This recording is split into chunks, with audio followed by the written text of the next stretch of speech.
So we are excited to have Christina here with us for the next couple hours to discuss some possibilities with iPads. The session is Exploring Center Ideas, Supporting Students to Become Readers with iPads. And Christina is fabulous at being able to kind of add some different examples, because we do have Bernadette. This might help you in the middle school libraries. So we will let Christina take it away. Awesome. Yeah, happy to be here. This is a 2-hour session, but it tends to fly so fast. But I will build in a break, mainly because I have 2 dogs that will be like, you know what? You need to go outside and let me out. So no, but we all need to step away for a second. So know that that's going to be around the hour mark. We'll take a good 10-minute break just to get some fresh air, refresh our drinks. But we hear that you are in summer mode, so thank you for coming to today's session.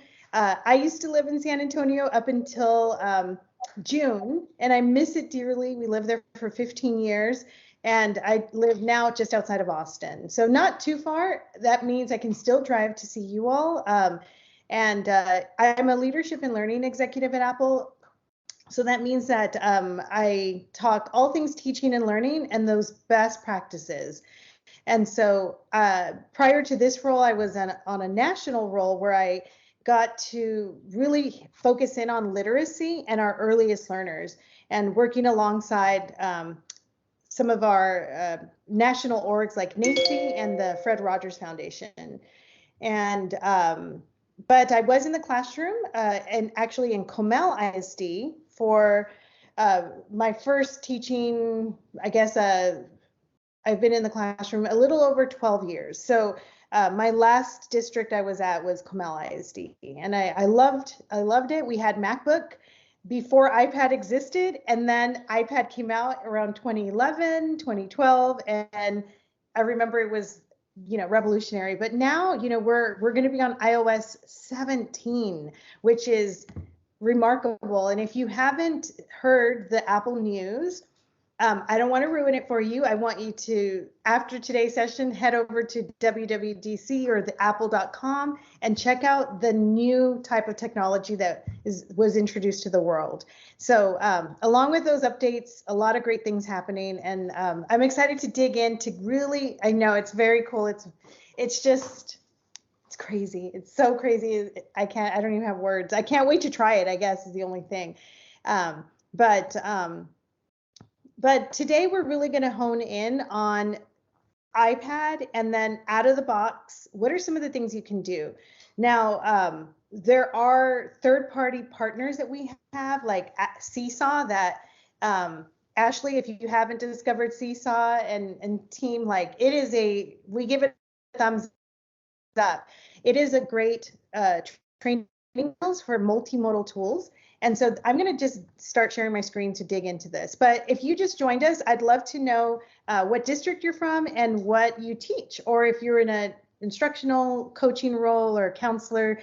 I want to be able to customize the conversation for you. So let us know. And I'm going to start sharing my screen here. All right. And Carrie, you tell me if you can see my screen okay. Good to go. Okay, awesome. So we are talking, kind of the idea of putting iPad in centers, and that's typically the way we differentiate in our classroom, especially with our youngest learners. But if you're in a librarian role, this makes a lot of sense, because you get to see students in just minutes a day, right? Or if not, a couple minutes once a week. So the types of things that I'm going to show you can also support all of our learners. And so plus I'm going to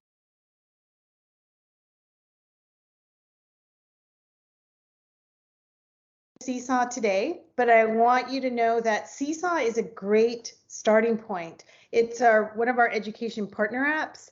There's a free version and a paid version, but I know that a lot of the team at San Antonio is poised and ready to help you kick off your Seesaw best practices. And then today we're going to dig into Keynote. So just make sure you've got the Keynote app on your iPad. If you don't, then head into self-service if you're in, or whatever way you get your apps through your district. If you're on a personal device, then head over to the App Store. It's a free app. But it is a powerful app. It is one that we use for our youngest learners to industry. So when we code app develop, like when we app prototype, we use Keynote at Apple. So I can't wait to show you how simple it can be. But everything that I'm going to show you is in this Google Drive Keynote. So it is a Keynote that I uploaded to Google Drive. And if you want to grab this, I believe they're also going to put the link to the Google Drive here. If you don't have Keynote yet and you're still downloading, don't worry, you can always come back to get the link. But even if you don't have this template, we'll make sure that you can still join today, and I'll show you how to create some of these things from scratch. My goal was to compile a lot of ideas for you, and then we'll unpack each one of these. And you guys are actually going to drive what we learned today. So today's session is designed to give you ideas around building reading, writing, listening, and speaking for our diverse learners. So if you have students that take Telpause, there's going to be a lot of strategies that can help them. So lots of great ideas coming your way. But I'd love to kick us off with this guiding question. What do you expect learning, so technology aside, to look like for your students or your youngest students, depending on how your unique role? So if you would like to write this in or respond, what do you expect learning to look like? So if I were to walk into your best day, best lesson taught ever, what would that learning look like? So I'll give you a moment to add that to the chat.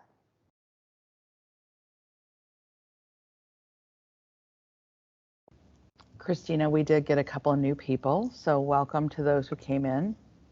Awesome. Yes. If you're new, also drop in what district you're coming in from and your role. Are you a teacher, a counselor, a coach? So, yep. Bernadette says students should be engaged and lots of discussion. Yes. Yesterday,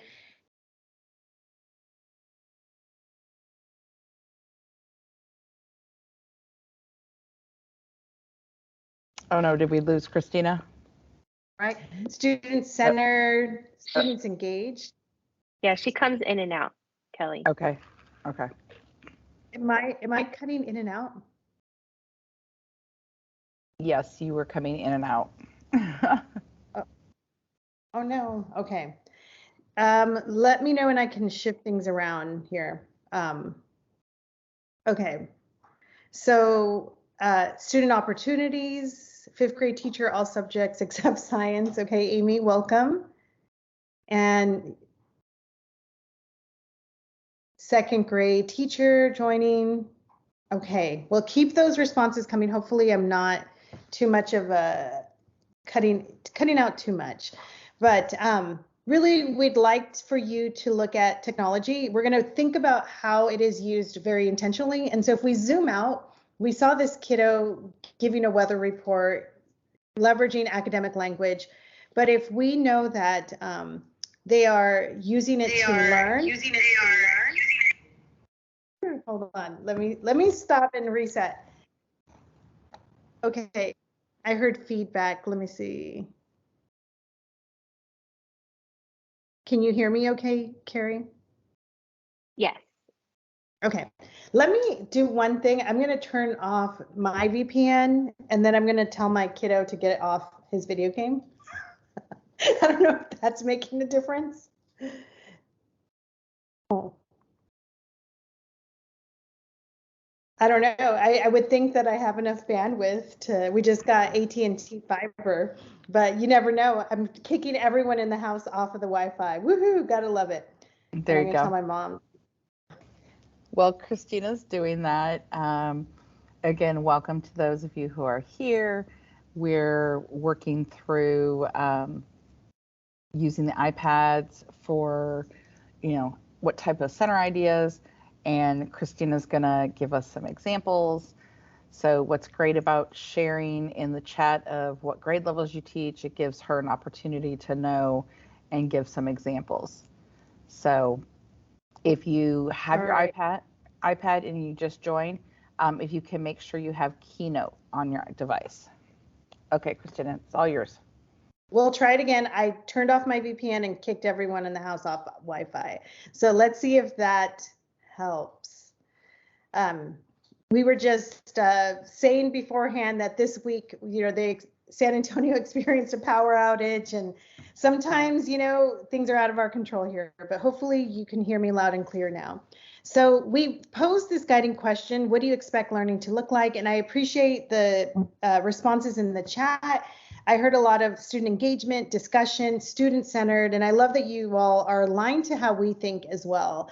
So we zoom out and we see that this kiddo is actually being recorded and he's in front of a green screen. And the technology should fade into the background. It's not the primary thing that's happening. It is all about the language that this kiddo is using, his expression, maybe he wrote a script. And so I'm going to challenge the way you think about how you think about putting technology in front of our learners. And so at Apple, we look at it this way. We look at, we listen to orgs like NACE, the National Association for the Education of Young Children. And what they tell us is that if we're going to put technology in front of our learners, it needs to be intentional. Are they illustrating, describing? Are they summarizing? Are they making connections? So think about those verbs in the teaks and why you would pull out one tool versus another. And an iPad is just that. It's just another tool. We take it out when it's intentional. If not, it shouldn't be out. It's natural for how students learn. So if they were going to draw in a journal, maybe they're drawing digitally, but then we get to add their voice recording in. And then lastly, especially with our youngest learners, is it appropriate? How many taps? Is it built in? Is it seamless, just like that video being captured of the kiddo? It was very appropriate for someone to film him giving his weather report. So these are from the Fred Rogers Foundation and NACE, but let's think about this. Make this your calibration, I guess, and as you begin to become an instructional designer with technology. Is it intentional? Is it natural? Is it appropriate? And if it doesn't meet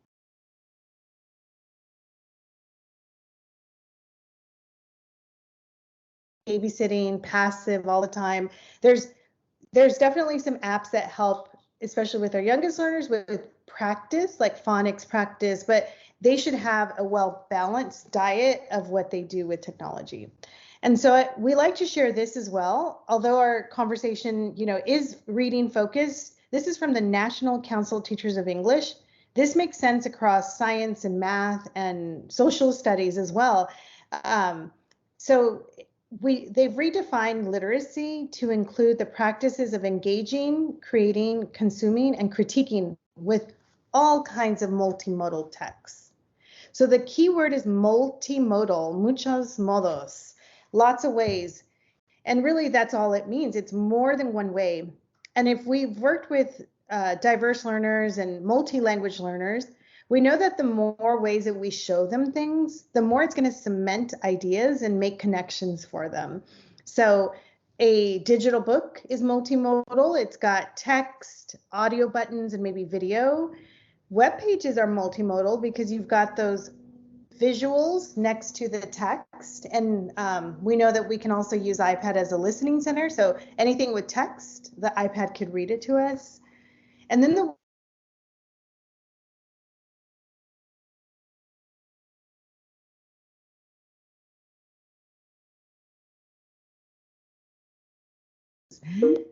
Carrie, can you hear me okay? Just checking in. Yes, you kind of popped, but so far every time you always come back within like 3 seconds. Okay, bummer. So it's still kind of cutting in and out. Okay. Yeah. Okay, let me see. One thing I can do is use my phone audio. Let me see if I can turn this on and I'll mute this one and we can try that and see if it's, I'm going to stop this mic. All right. All right. All right. All right. All right. All right. Okay, that wasn't going to work. I heard myself meta there. All right. So it was worth a shot. Lots of Christinas there coming at you. All right. So when we talk about multimodal tools, we have lots of options on iPad. And it's all built in and it's all packed. And so we're going to begin to dig into some of those options. And then specifically for the ones that support reading, we're going to look at like creating with audio, annotating, digital drawings, visuals, video, and just listening to text being read. So this can look a lot of different ways. It can look like digital illustrations. An iPad is mobile, so you don't be afraid to take it outside. We teach kiddos to hold it with two hands and to be careful with it, of course, not to have liquids around it, but they can definitely be using it outside. And during things like the photo in the middle where one of the students has the iPad out and is maybe the video manager capturing the learning that would otherwise be over in split seconds, right? Because we know that you all put a lot of time and energy into hands-on experiences and manipulatives. So we want to make sure that there's opportunities for students to play back those experiences, but then also narrate and use academic vocabulary to describe what is occurring. So lots of different opportunities for learning to look. This is what it should look like, and I think it's definitely hits the mark on what you all described as engaging, student-led. I also like the photo of the kiddos in the red sweater because that also shows how, you know, there's chaos, organized chaos happening around them, but they're so immersed in the task at hand that they, you know, they're there creating that they're using GarageBand to record their voice. So I love that even though there's noise, that's healthy noise that occurs in a classroom, the iPad does a really good job of picking up the student's voice that's sitting right in front of the device. So, all right. And so I like to share these as well because these are the norms, right? Like, so how do you, the things that we're going to learn today, how do you then transfer that knowledge to students? What does it look like? So I will say in most cases, it's a good idea, depending on the grade level, to pull a small group and then intentionally teach them how to use the technology. So maybe it's 4 at a time, 5 at a time. You know your class, maybe it's 1 to 2 or one-on-one for certain kids. But it's difficult to try to do the whole class at once, but if you can do it, that's great. But we want to make sure that you don't get frustrated. There are apps, Ashley, I know I'm calling you out specifically because you shared your grade level there, but Apple Classroom is your assistant. So if you haven't heard of Apple Classroom, the teacher iPad's the only one that needs it, but you can lock kids in an app, you can lock their screens, you can see what they're doing on their iPads. It's free, and it's one that SAISD is prepared to help you facilitate in your class, but it's going to be your new best friend. But what we also say is Apple's up. So screen time is intentional. If it's not, we need to see those apples up. Like they need to, we should never be competing with the screen. We take iPad out when it's intentional, and then if not, it should be put away. So we tell them what to do with their hands as well. So, you know, now is the time to record, to play, but also we'll point out some of the icons that we saw earlier and how those could be a scaffold for our emerging readers. Maybe they can't read where it says recording just yet, but they can learn the icon. And so we like to use total physical response to teach them those icon shortcuts. So we're going to start with an about me.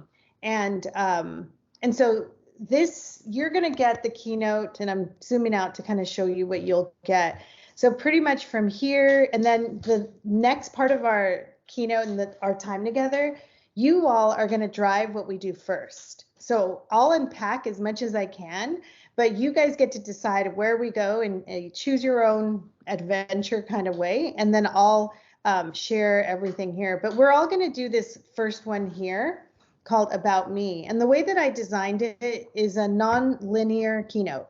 So if I were to hit play, this essentially becomes a button, and I can tap on the About Me and it takes me to that slide. So they're just like shortcuts, right? And so if I'm done with the About Me, I can head back to the slide and I'm back here. So as you are, if you were able to get the keynote, if not, Carrie placed the link in the chat. It is to a Google Drive and it holds a keynote file. So I'm going to pause before we go any further to check out the chat and see if people, if you were able to get the file, let us know in the chat.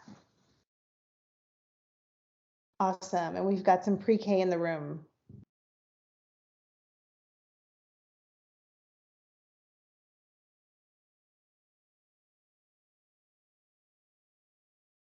You know what, Carrie? I think one thing I'll do also is I'm going to turn off my video and see if that helps.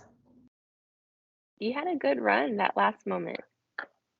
I'm going to turn it off and see if. Oh my gosh. Well, they are, you know, we're in a new neighborhood and there's people out there putting in my neighbor's new grass. So I hope they're not messing with my Wi-Fi, you know? But oh yeah, get that phone hotspot ready, Christina.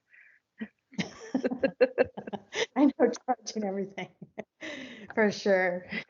All right. Well, I assume you've got this keynote, so I'm going to actually jump to my iPad because if you all are on an iPad, I want to make sure I'm in the same space that you are. So I'm going to mirror my iPad to my Mac, and then Carrie, can you see my iPad now? Good to go. Okay, cool.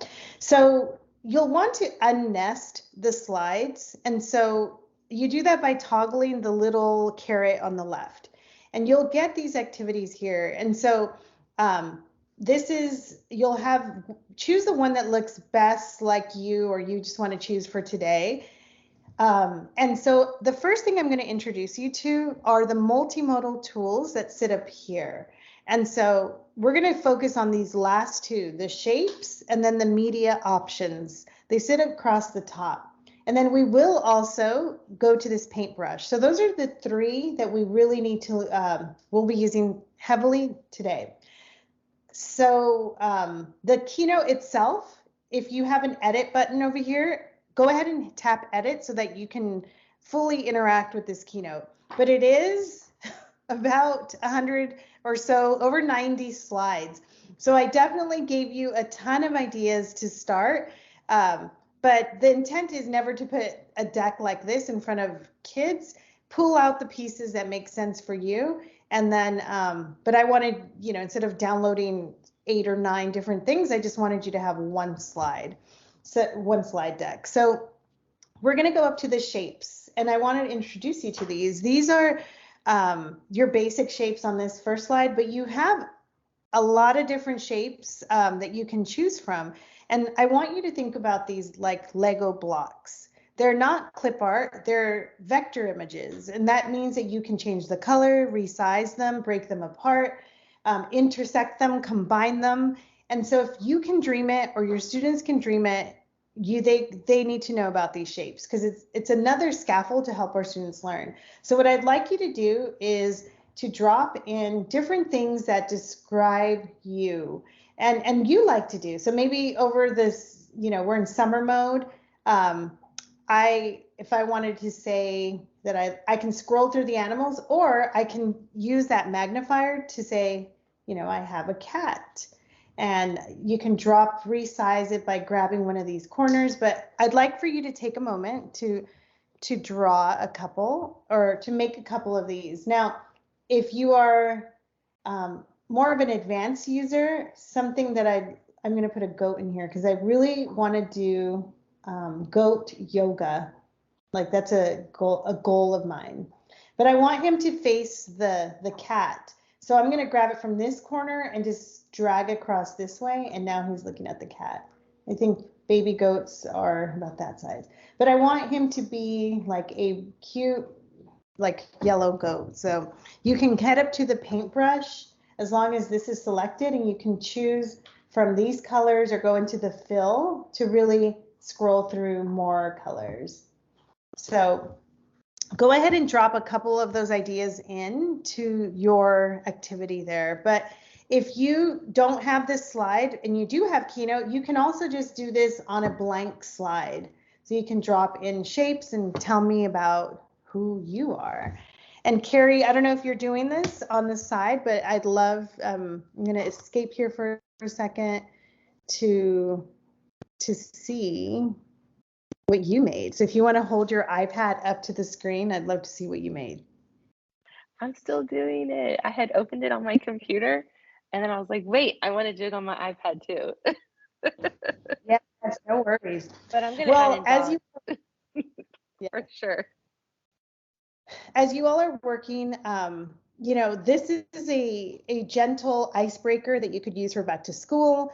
You don't need to have the template. You really could just start with the white slide, but automatically I know that I have a 16-year-old and I'm always trying to give him tips on how to talk to neighbors or friends. And so, this is definitely a fun one for our students to be able to have, here's 3 ideas that I can talk about, or hey, maybe we have something in common. And so the more opportunities we have to scaffold our students to speak, the better. So I'm gonna let you try those, but hopefully you didn't find that it was Okay, I'm ready, Christina. You're ready? Okay, let me escape here and I'm gonna stop Let's see if sharing. I can get it. Like, I have my background on, so I'm gonna hold it up at just the right moment. Gotta see like how. I might turn my background off real fast. Yeah, I like to turn my background off. I like to see it like Kelly. I'm trying over here, Kelly. I'm trying. You have to like put it There. right over your face, maybe. Yeah, oh, there it is. Look at that. Okay, so you like riding your bike, you have a dog, and you have I know a little bit about Carrie, so I love it because she can tell us more, but in just seconds, like we are able to quickly have some visuals to build a story upon and elaborate.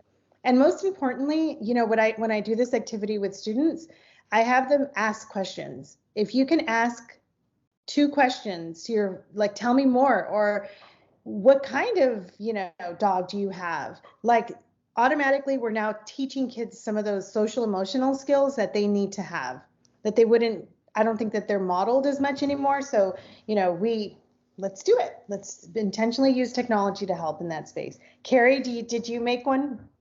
Or Kelly, did you make one? No, I'm the bad host because I'm trying to go through everybody else's sessions and make sure that there's no technical issues. So You're good. Well, if you are on video or willing to come on video and show us what you made, we'll give a couple seconds to that. If not, no worries, no pressure. Some of us are not camera ready, and I get it. Let's see if anyone comes off video here. Okay, we've got a shy group, no worries. So let me continue. I'm going to continue to share my screen here and my iPad. So here we go, MacBook. All right, so now this is really where I do want to hear from you. So the first person to come off mute or to drop in the chat, what would you like for us to dig into first? You can drop it in the chat or you can come off mute. If not, Carrie, you're going to. Somebody's they're writing. There's a couple people. Let's see who's going to. Oh, Veronica said phonics practice. Okay, good. And then we'll do organizers. Okay, cool. All right. So let's dig into phonics here. So phonics is here are some get started ideas, and I like to look. There's so much we can do here, and we'll unpack what these are. But at the core of what we just did here, we used, this is just a text box or text here that she made really big. And these were taken from or inspired by my friend Christine Medrano, who I have to give her full credit for this. But she is supporting Dallas ISD right now.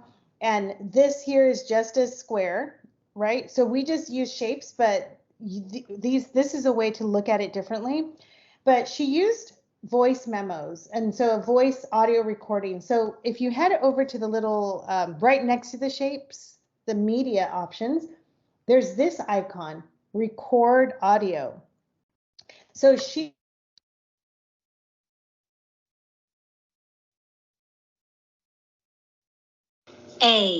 So she recorded her voice saying the sound.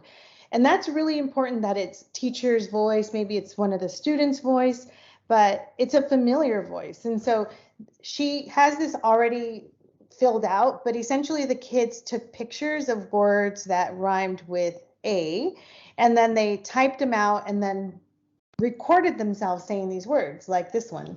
Play. And so this is an example. I'll head over here of kind of a finished one. So oi is the word, but these here are called media placeholders. So anytime you see a shape like this with a media placeholder, that little plus sign in the corner, that means that it's a shortcut to the camera or to your photos. And so I took that photo of my dog's toy, and then if I need to come up with another oi word, I don't know, soy, koi, boy, joy, maybe joy. So I'll be super cheesy. I'm gonna put this book here to take a photo. So I'm gonna choose take. Actually, let's see. Oh, I could do this. I'll go in here and pick something that has brought me joy.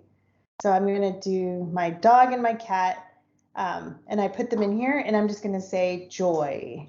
So you can type the word in, but it's neat because you can do that, or I can take a photo. So I'm going to pull this book up. It brought me great joy when we got sent this cool book. So here's another word that I could do, joy. But y'all get the idea. But those media placeholders are really helpful. And, you know, if you wanted to record your own voice here, you could. But also, if you had a different sight family, like maybe I, right, long I, then just re-record the recording, and you don't really have to redo the template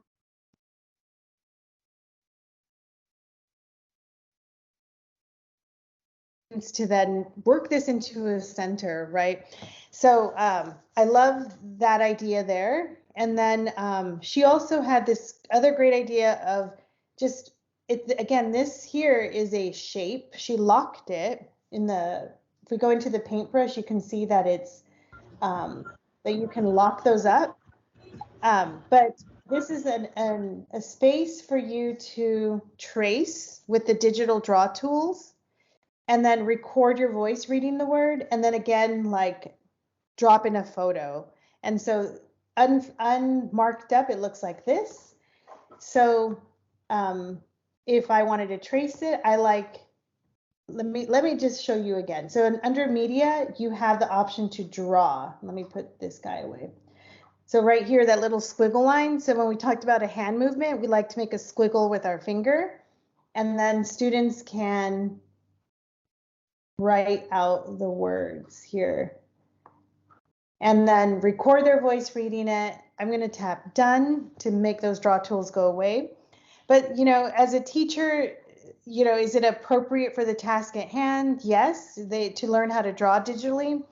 I'm using a Logitech crayon, but they can use their fingers to do that. They can even like pinch in to look really close if they're using their little fingers to draw. But if I was curious about, you know, how they're forming their letters, I'm like, I just can't seem to figure out like how this kiddo is struggling. As a teacher, you can go under the hood to see how they're writing by just selecting the drawing and choosing animate.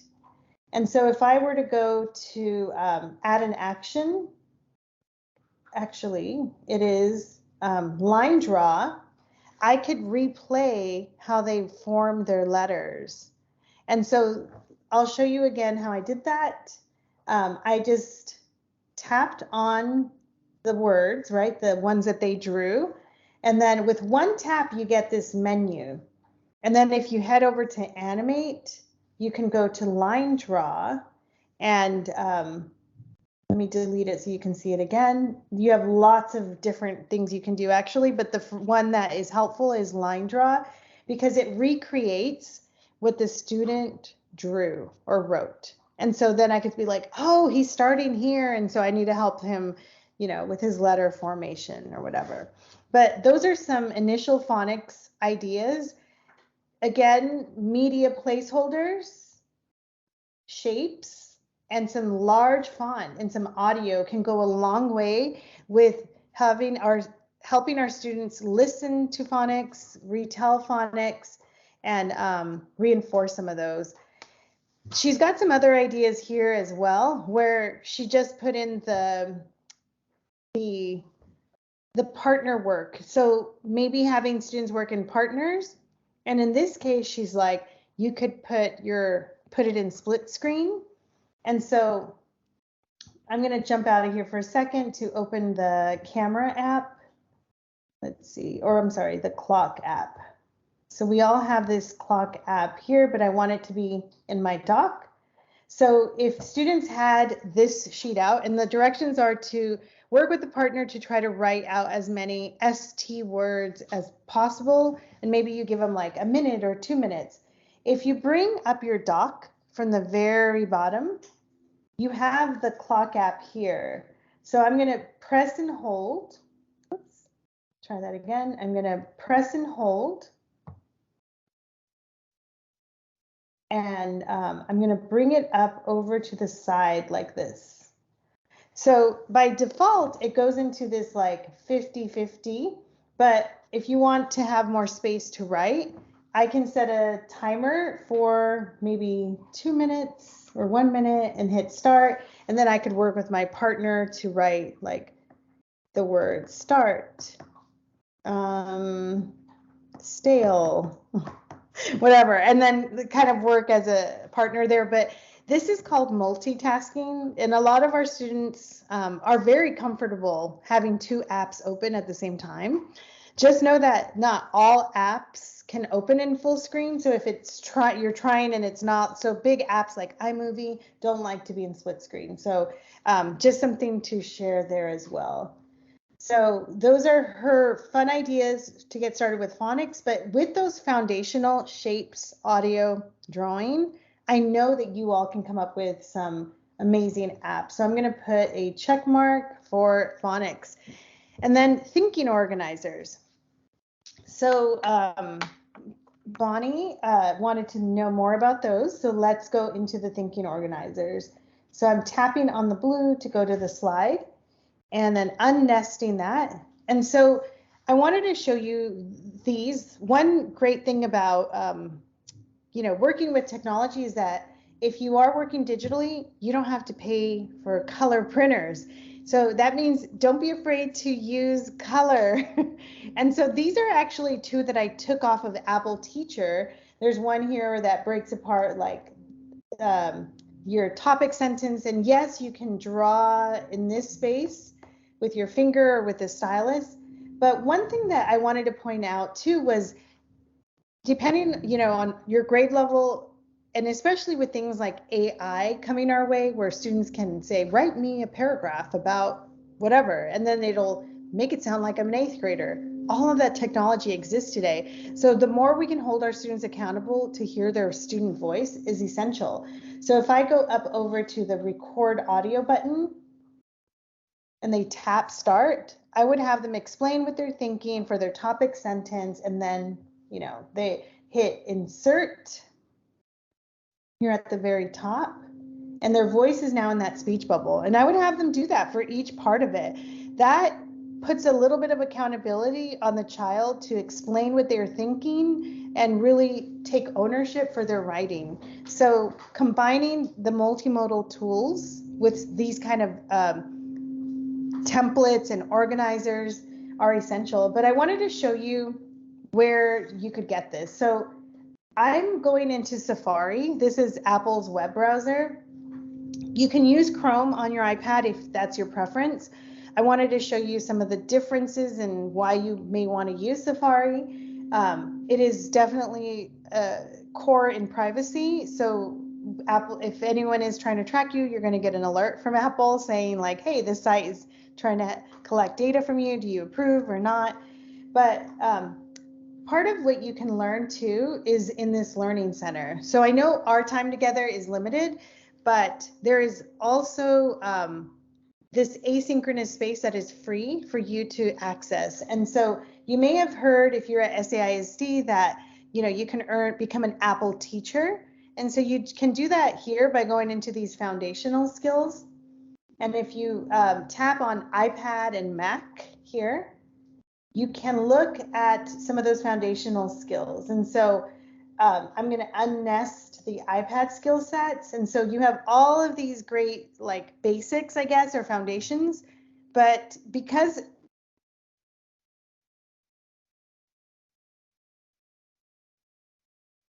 I always learn something new when I look at any of these modules.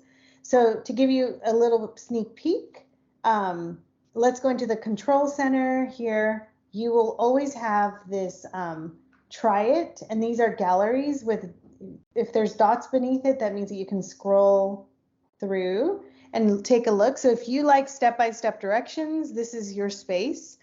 And then notice that it says earn your badge up here. So I've already taken my badges, so I don't think it's going to let me.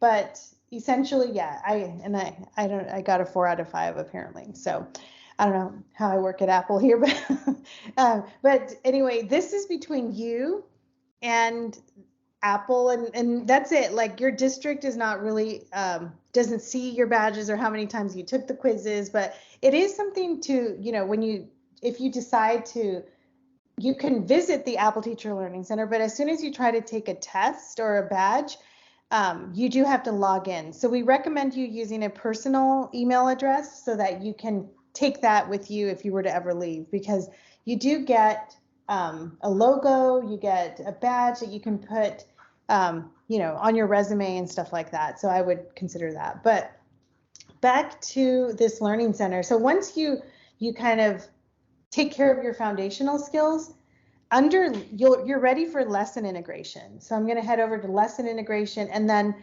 it's less about just getting the badges, but then really, how do you begin to build your own collection of exemplars and lesson ideas?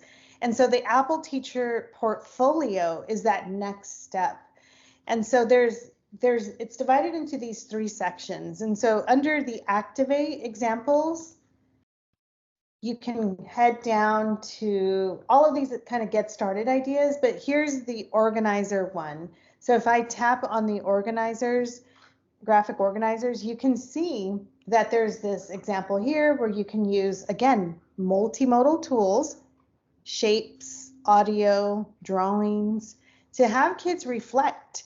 And they have different examples from this, like, what do you know? What do you want to know? What did you learn? And then you all are beginning to see that these are just squares, rectangles that we stretched out. These are shapes. And then this is a movie. So you can, have students respond with a movie. So lots of different examples here for you to kind of get an idea. But if you head down, you can also grab the template. This is going to send you to Pages. That's another one of our built-in apps. All of these apps work without Wi-Fi.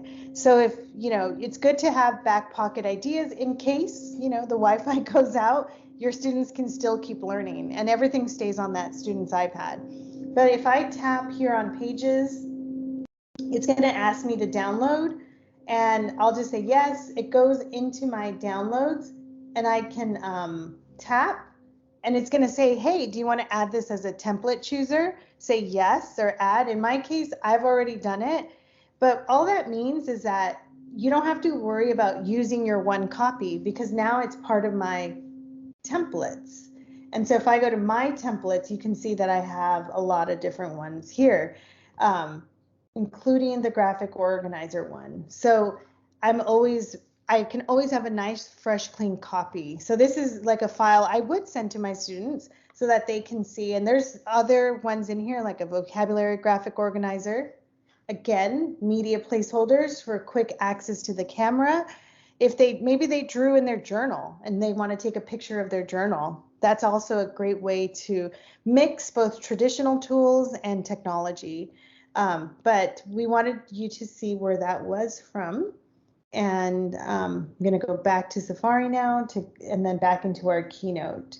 So that is our technology section. So we are just at, we've been together for almost 50 minutes. So I think it's a good time to call a break. So I'm going to call, go ahead and let's do 10 minutes. So let's come back at 2 o'clock and then we'll kick it off. And if you want a head start, tell me what other section you want to do next.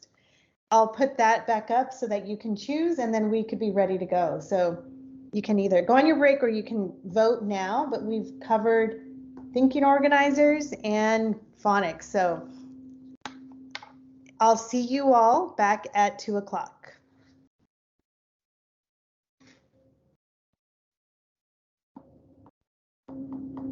Christina, I'll be right back. Yes, likewise, me too. Okay.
Okay, so we'll give it a few more minutes.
Okay, we're coming back on in a minute.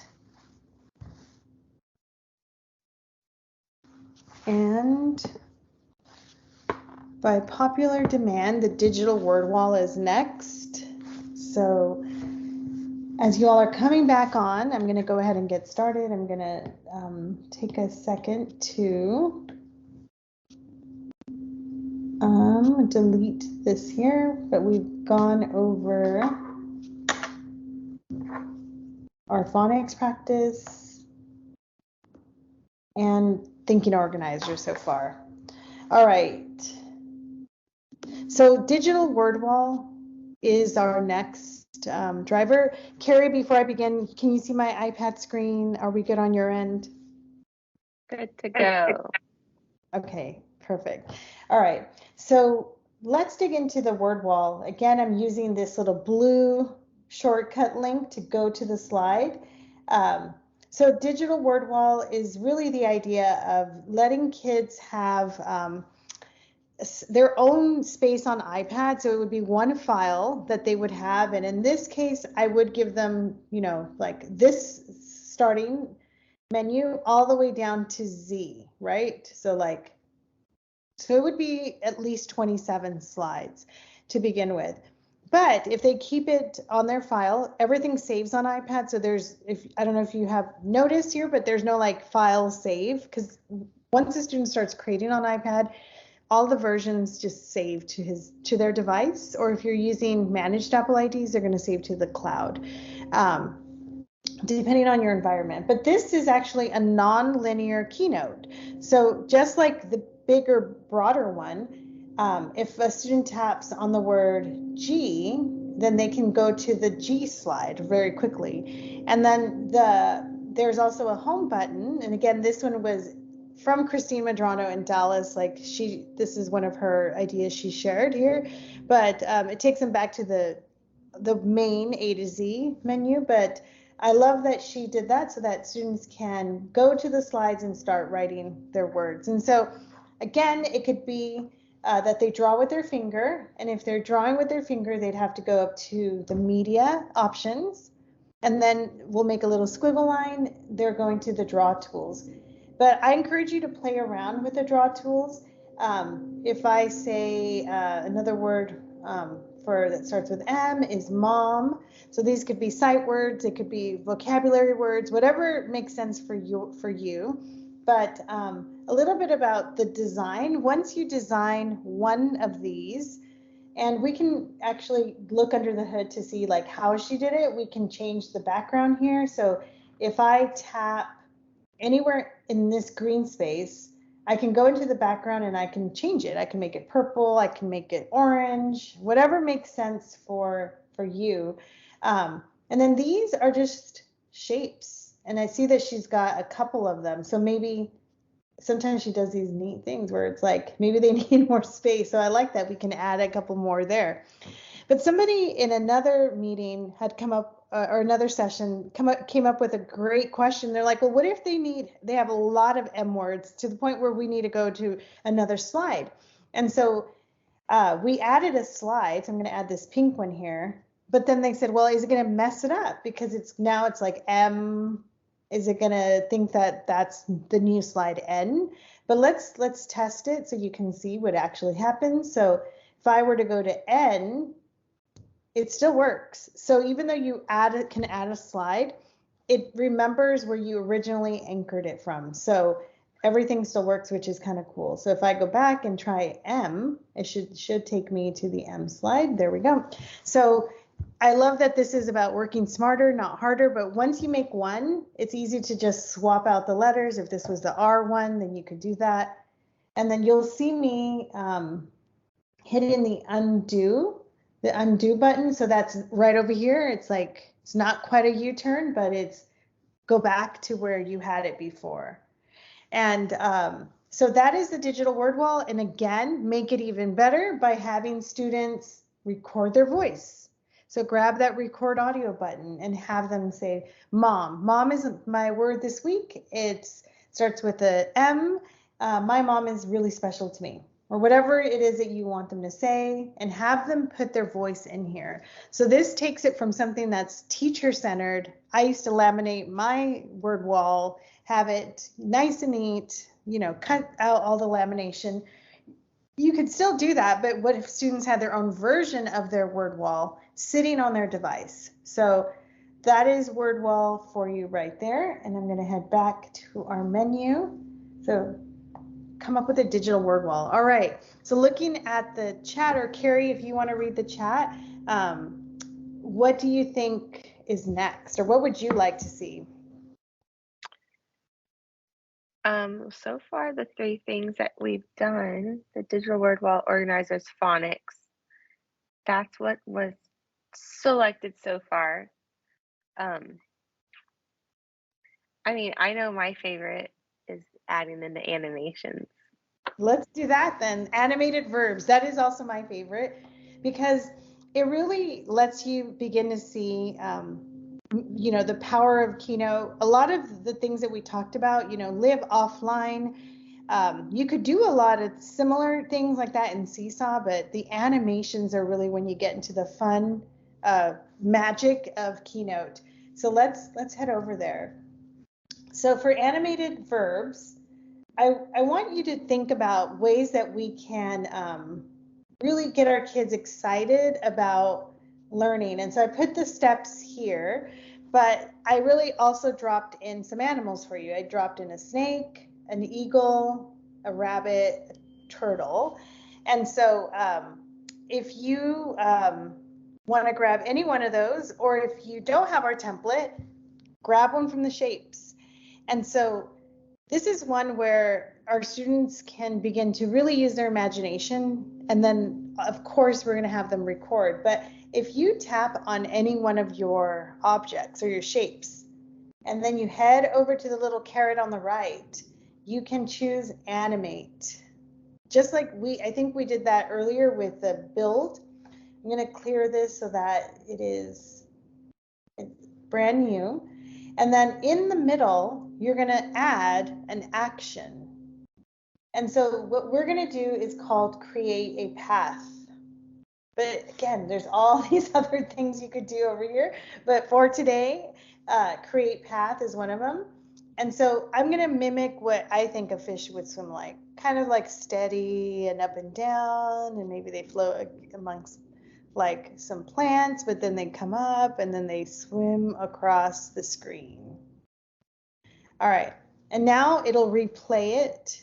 If I tap done, I can actually adjust how fast our fish swims across the screen. So if I tap on motion path, right over here under duration, I can pull that out a little bit. So I think like 7 seconds will be nice and slow enough to notice how maybe this fish swims steadily across its aquarium. And so think about the ways that we can scaffold a student to use adjectives and verbs. Of course, we'd want to hit done here. And then you know what I'm going to ask is for students to record their voice saying this. And I'll record. The fish swims steadily across the screen. And so we've got an audio button in there, and this could be a fun way for students to show what they know. And so if something like this was something you wanted to share and maybe save to Google Drive, save to Seesaw, this is slide 39. So I could go to my share button. That's the rectangle at the top with an arrow, or we like to call it a sharrow. And then I'm going to go to export because I want to zip this up into a movie. You can also turn these into GIFs, which is really fun. But in this case, a movie makes the most sense. So I'm going to tap movie. There's different resolutions from 720, 1080. You really don't need that high res right now, so we'll keep it at 720. But I do need to tell it that I only need slide 39. So if I go 39 to 39, it's going to save it as a nice little movie for us. And then I tap export and it zips it up into a movie with my audio, and I can save it to my album, or I can, and then from there maybe upload it to Seesaw. So just a couple taps that make it really easy for students to make a movie and show us what they know. So grab any one of these. I'll do another one here. You select the animal or the reptile, head to the caret to get the animate options. Then you, let me clear this one. Then you choose create path. And in this case, we're going to have the snake slither across the screen. So we'll have them go like that. They move very, well, I guess it can move pretty fast, but snakes tend to move a little bit more slowly. So you can hit play and kind of see that snake slither. But imagine what students could do if they were illustrating the water cycle or things that require and show cause and effect and movement. So we've chosen something very simple today with just one slide. one animal, but adding animations is easy to do and it's at your fingertips. So lots of fun ways that we can begin to try there. And I'm going to head back to Apple Teacher because there are definitely like let me go back to the Learning Center here. So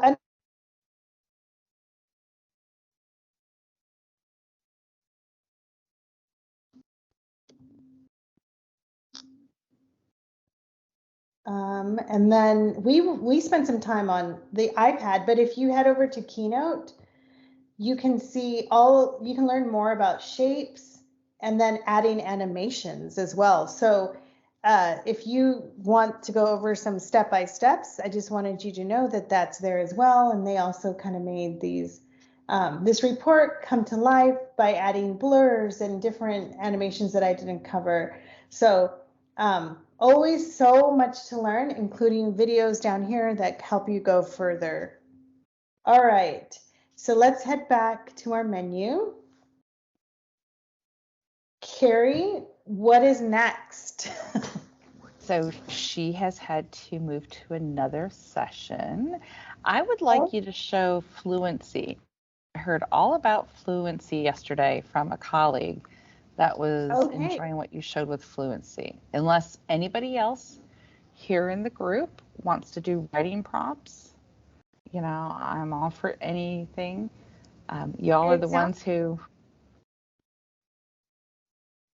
For sure. Let us know in the chat. But for sure, it looks like we're gonna have time to do all of these. So, all right. Awesome.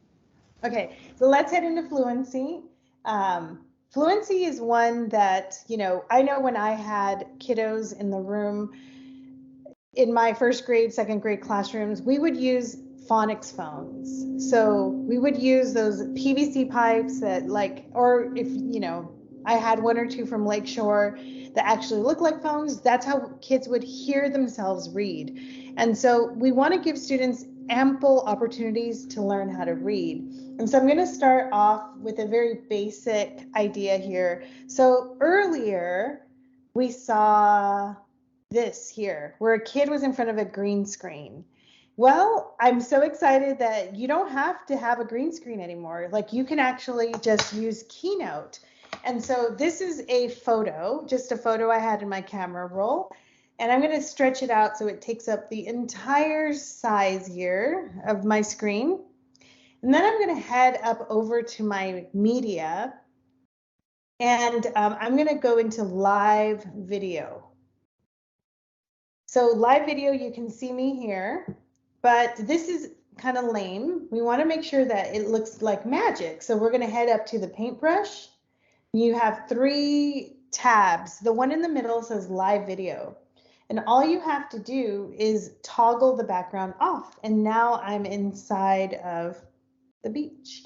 And so I'm sitting at my desk and I'm kind of tethered right now. But if you stand back, it actually looks like you're, you know, part of the beach. And so students can pretend play, they can record themselves, close that out so you see it a little bit more full screen. But imagine what students could do. Now this live video, you can use different sizes here, so masks. So I could be inside of a circle like this, very Teletubbies like, if I put myself in the sun there. I don't know if any of you are Teletubby like generation, but my daughter's 24 and she was definitely a Teletubbies person, so you can do that.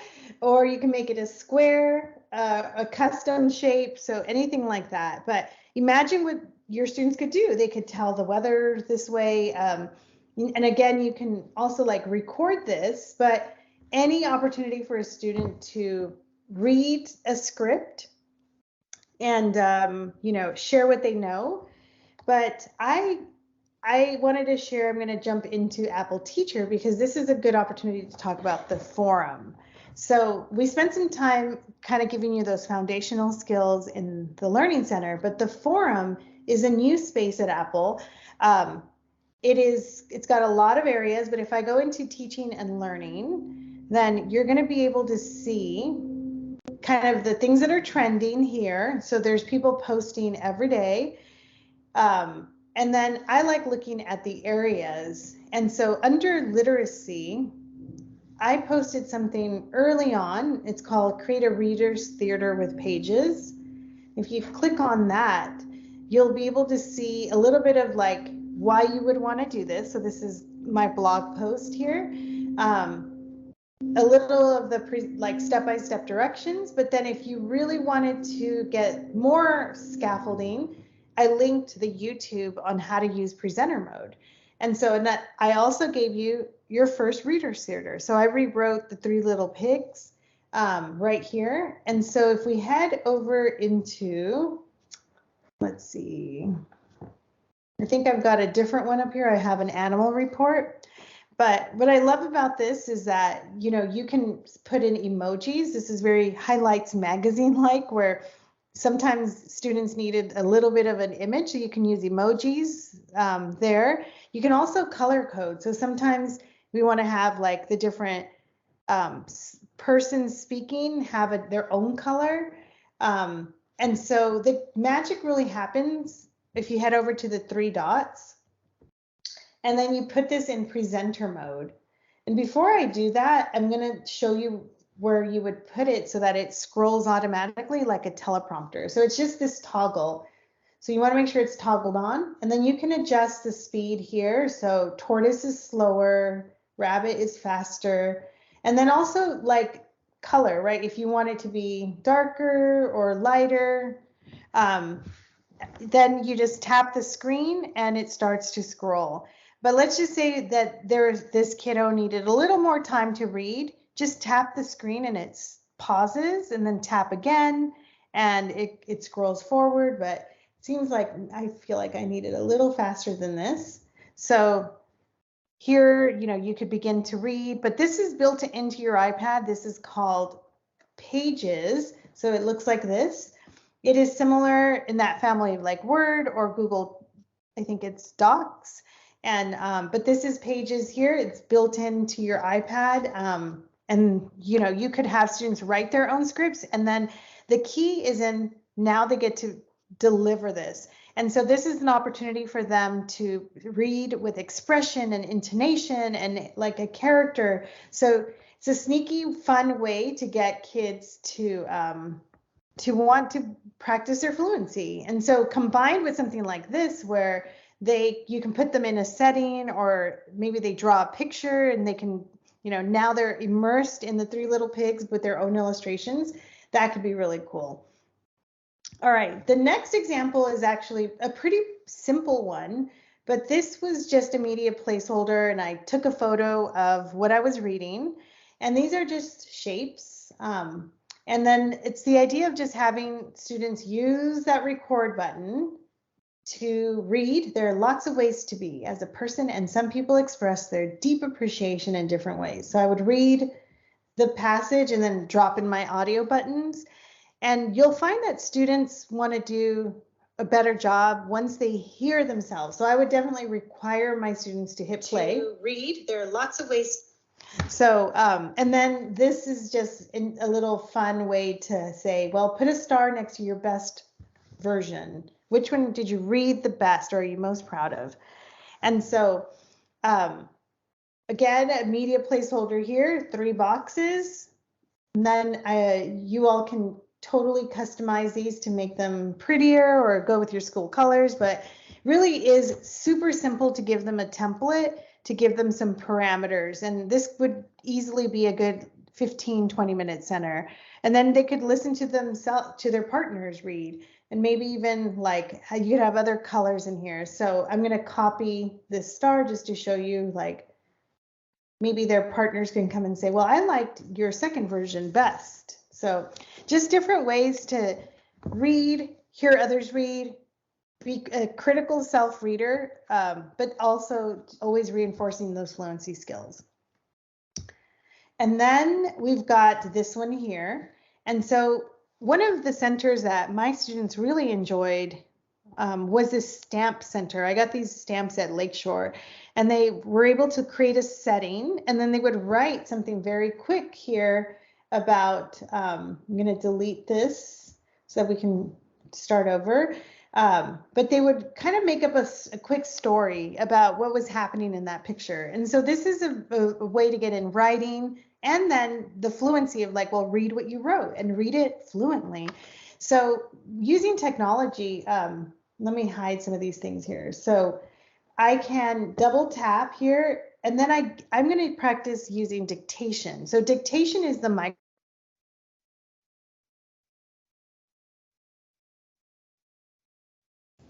Christina, you went out again when you said dictation, and then it went out.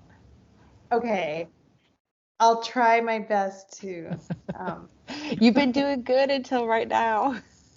Oh no, gosh, it's like maybe everyone is presenting all over the Texas, and so we're pushing the bandwidth.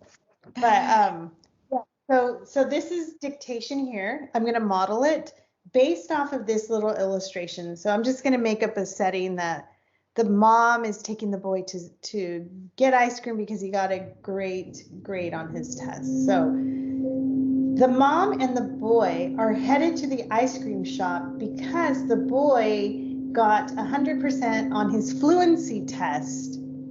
He is so excited! Exclamation point. So, okay. So I'm going to stop that there, but I said exclamation point so I could have something to read with expression. But that's one way. And of course, you know, I'd head up over to that record audio button and record my sentence.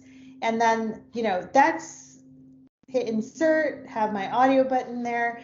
But just a fun way for students to do that. I created a different one here with the farm setting, but give kids a blank one. Give them a big space, right, to create a setting here. You know, resize these so that, you know, this is all just 3 boxes, but you saw how much we could get done. So I challenge you to create your own, share them back. We'd love to see them. Send them to Casey and Kelly and show us what you create, because it really just is 3 simple text boxes, but you're going to get so much bang out of your buck when you start designing these. And I think students have a blast creating these as well. But three ideas there to get you started with fluency, and we'll head back up to the menu here. So while you're doing that, Christina, I want to piggyback off of yours. Think about your t-test. When you're having your students build these and create the stories and building that fluency, you are, you know, hitting a different level of t-test. This could be part of your activities. This could be differentiation. See, planning activities is 1.4, differentiation is 2.4. So again, opportunities to move maybe from proficient to, what is it, distinguished, and then, or accomplished, then distinguished. So again, great opportunity to integrate that technology into lessons so that way you can connect with your t-test. Love it. Yeah, and I know that there's that recording portion of t-test where they have 2 tries and they have 90 seconds to record. So the more practice they have, like recording, especially in centers where you're like 15 minutes, 20 minutes, and you move out, like it adds a little bit of gentle pressure that we need them to be very comfortable with. So when they do take the test, they don't freeze up on us. All right. Thank you, Kelly. That was right on point. So we have our last area here, which is writing prompts. And I'm going to head over there. So writing prompts are really fun. I'm going to unnest that. It really is to give kids the, you know, sentence starters. And so here, this is personalized. Another Christine Medrano example here, but this reminds me of where she put her ideas to get started. So this reminds me of, or I was surprised, I predict that, in my opinion, and then giving kids the space to respond. So, you know, whether maybe they need to draw here, maybe they can type or write a sentence. They can write in this space. pinch in if they're writing with their fingers, drop an audio button in here, but it gives kids the scaffolding to respond to text. And I just think it's such a simple idea, but play around with again, the digital draw tools. You're seeing kind of this like drawing, audio, shapes. Like this could also be something that they scaffold with shapes. If I look at, this reminds me of a meal I had yesterday. So they wanted to make an avocado, they can drop that in here. But all different ways that students could write and be have a lot of opportunities to write. So those are here. I predict that, in my opinion. But I also appreciate about this activity is that if you're using Apple Classroom, I can see the screens. So I can take a peek at what other students are doing. And then like I can say, hey, you know, Kelly, I see your idea. Can we share it with the class? And so then you can share that child's screen in front of everybody. So now this is a T-test domain where you really hear from all the voices in the room instead of just the popular kids that like to raise their hand and feel really confident, but maybe you see something golden in a kiddo's screen that they wouldn't share their raise their hand. And so I like this because it gives it a uniform space for everyone to see the screen. But those actually, we hit all of our marks here. And so I'm going to check in. I know it's been a second here, but I do have some other ideas that I'd love to share with you because there have been some updates. So I'm going to stop sharing for a second.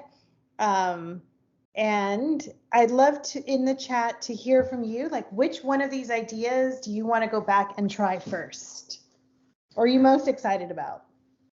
We had animated verbs, fluency, phonics, digital word walls, thinking organizers, and writing prompts.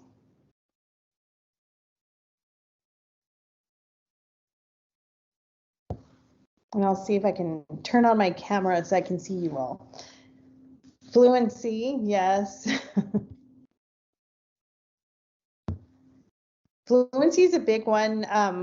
And ways that we can make it different and fun for sure. And then, you know, take your expertise as a teacher in those phonics skills to really bring phonics to life. And so those animations, I'm going to challenge you. How could you use the animations to then teach kids digraphs and diphthongs? So I know Callie has a lot of ideas and Carrie in that space, but lots of different ones.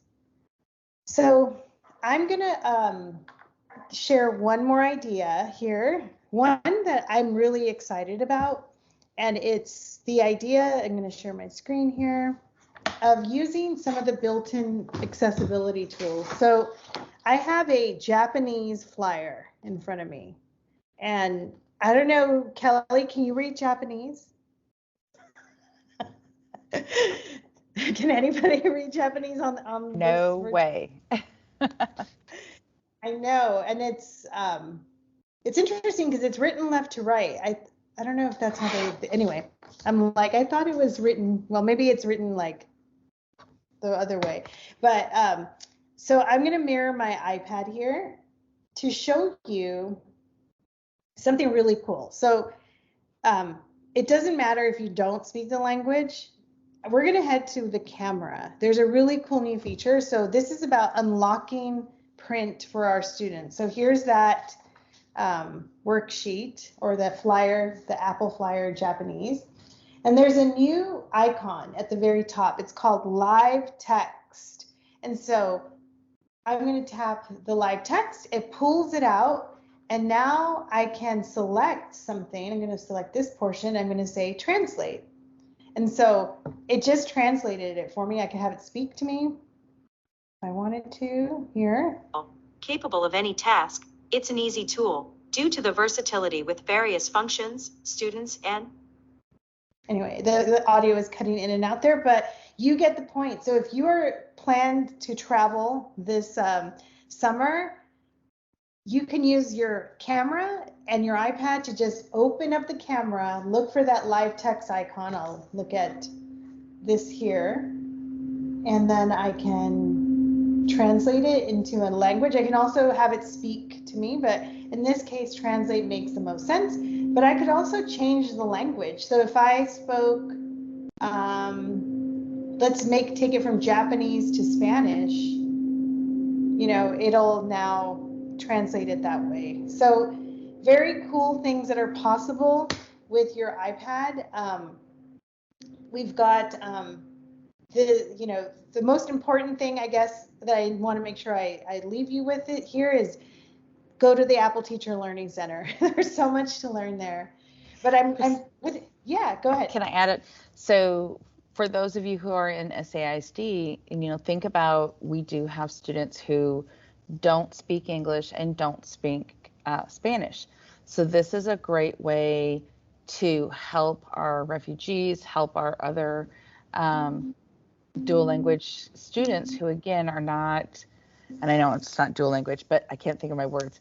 But again, they speak different languages, and this is a great opportunity for those families who may come in with paperwork that's in their language and being able to help you translate it. And so that way you're understanding, or maybe they wrote you a note, and it's a great way of you still being able to communicate and work with your parents of students who may come with a different language to the tables. Yes, for sure. And so I'm showing you where you can add those languages on your iPad. So everyone has the settings app. And then on the left, by default, you always land in general. And then on the right, you're just going to want to scroll down to language and region.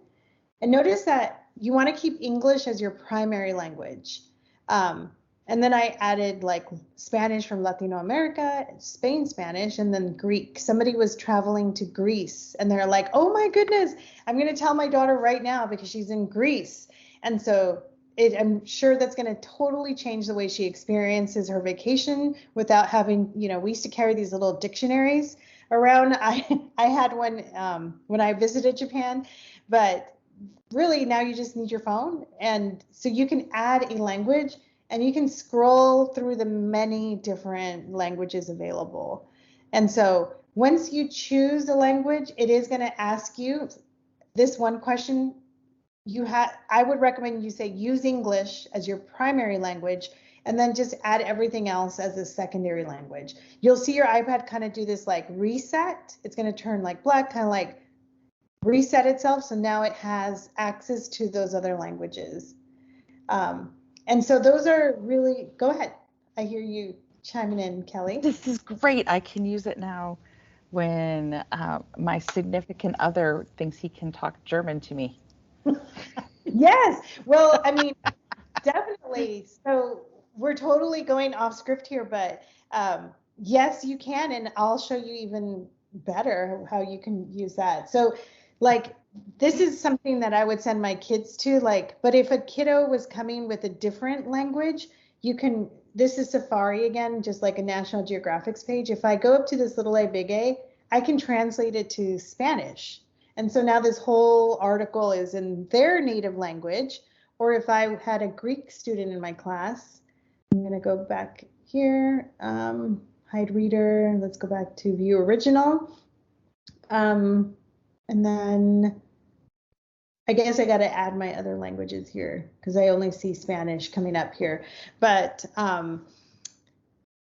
yeah, so that's one thing. But there is also a Translate app on here. So you should also have this on your devices or your iPhone as well in your pocket. But the Translate app is fun because you can have it listen to any language and then give you the immediate translation of that next language. So I'm going to speak to it in Spanish and then you all can see what I'm saying. Estoy muy contenta porque hoy va a venir mi esposo con un pastel.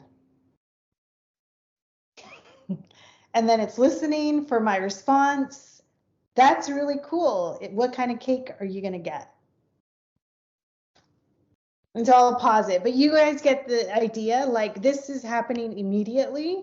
so that the conversation can actually sound like a conversation where I'm not like having to wait for it. But when my husband is on calls, sometimes they're working with people on speakerphone, like from Japan. And so we've put this on so that he can immediately understand what the Japanese engineers are saying. He's like, wow, it works. So it's pretty cool because it can unlock what can otherwise be like, what did he say? What was just happening? And I really like this feature here because this is, yes, for our ELLs, but what about our foreign language classes? Like when kids want to practice their conversations.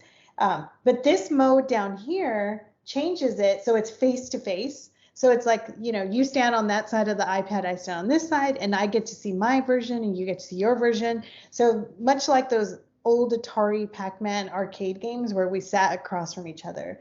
But that's another app that's built into your devices. And so I'm going to stop presenting here. Actually, I am going to put the code. So I know we're about 20 minutes early today, but I'm happy to stick around and answer any questions but I do want to make sure you get your credit. Or Kelly, if there's anything you can think of, like, I'm happy to dig in, but yes. I'm wondering if our group wanted to hear of any of the other accessibilities maybe they might not be aware of, being that we have pre-K, we've got second grade, fifth grade, library services, librarian. So maybe show some of the other accessibility components since we've got a little bit of time. Yeah, for sure. So I'm opening up, you're getting a smash of yesterday's session. So I would love to show you the video that I showed yesterday. So I want to make sure that I have the best audio for you though. Let's see. Settings. Okay, well, we'll try this. So I'm going to share my screen again. And then this video is going to be our launching point for, yes, the accessibility features. So Kelly, Kelly, sorry, let me know if you can hear the audio okay. So I love that commercial because you see so much happening, but I'm curious which one really was like, what? And I know it happens pretty fast, but Kelly, I'm going to put you on the spot. Like, which is the one that like you were blown away by the most? I love the one with the gentleman who's blind, that they're able to take that photo and say red jacket, or told him multiple doors, and the one that said to stage. I mean, I think, at least the people are being able to audio hear, versus not knowing what color jacket I'm putting on, what color shoes, and then going into the wrong door. That may be a closet, that may be going down the steps. So that one to me always stands out. Plus, I like the one, the lady with the watch tells the lady that the baby's crying. Yes, I know. Well, let's dig into where like you could begin to learn about these things. So I'm gonna share my iPad just to show us where in settings. So we were in general in settings earlier, but if you head down to accessibility, there's all of these different options, and we saw a couple of them today. I will warn you, do not turn on voiceover unless you are legally blind and there's a reason why you want it. It just changes the way you interact with your iPad, and so you'll get really frustrated. You have to tap everything 2 times to like get out of it. But all these other ones, there's a lot of them that can really help with our English language learners. So like spoken content is one of them. That's one that I recommend that you turn on because it turns every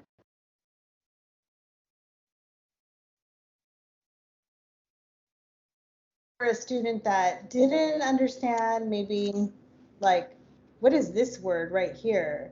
So I could highlight it and say speak. Fahrenheit. And so it would read Fahrenheit to me.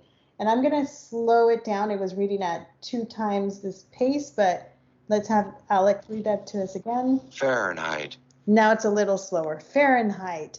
And so, that's a scaffold that's really great for anybody. So, I know that the video showed the way accessibility can really, like, in a mind-boggling way, unlock things, everyday things for us and for other people with different accessibility needs. But our learners could benefit from these as well. So Christina, you had cut out again. So you went into spoken content and then you toggled on both speak selection and speak screen? Yes. And then we recommend, yeah. Okay. We recommend that the voice you download is the Alex voice. He's the voice that's going to model correctly. He reads with expression and intonation. So we really like him. You probably have Samantha or Siri as default. But that's one of the pieces there. In the video, you saw audio descriptions, so that could help our ELLs as well. Just know that that is still in beta. I'm going to put a cup here to see if I can get that going for us. But you want to make sure that in the control center, you have something called the magnifier. So that's how he used that one feature. So I have it up here under control center. If you don't see control center in red, then you want to add it from here. But the way you get the control center is by swiping down from the far right. And then I'm going to try to turn it on here. And so you want to head into the little settings. And then you want to make sure that detection mode is one of the options. And so now I have this little like viewer option that popped up right here. So I can turn it on and it can help me identify things. So let's see if it identifies image description on. Like, what is this? Wood process. So it's looking at my desk. Let's see if it can recognize a book. Let's see. Table, wood process. What about my glasses? See if they can recognize those. I don't know, but it does also have like door detection. So let's see if it'll recognize my door over there. Door 6 feet away. And then people too. So person 1 foot away. Nothing detected. All right. Anyway, I'm making it go a little nuts, but I'm tethered at my desk here, but that's just sitting in magnifier. And so magnifier is one that, let me end this mode here, that is really helpful. A lot of our students, one of my students had vision issues where she had to carry around like a monitor, right? Like to her, but sometimes like, especially shampoo bottles, like we can zoom in and lock it there so that we can see better. Sometimes people need like to adjust the contrast to make it pop more. So all of those things are built in to the experience there. But I would say dig around to the accessibility and figure out the ones that work for you.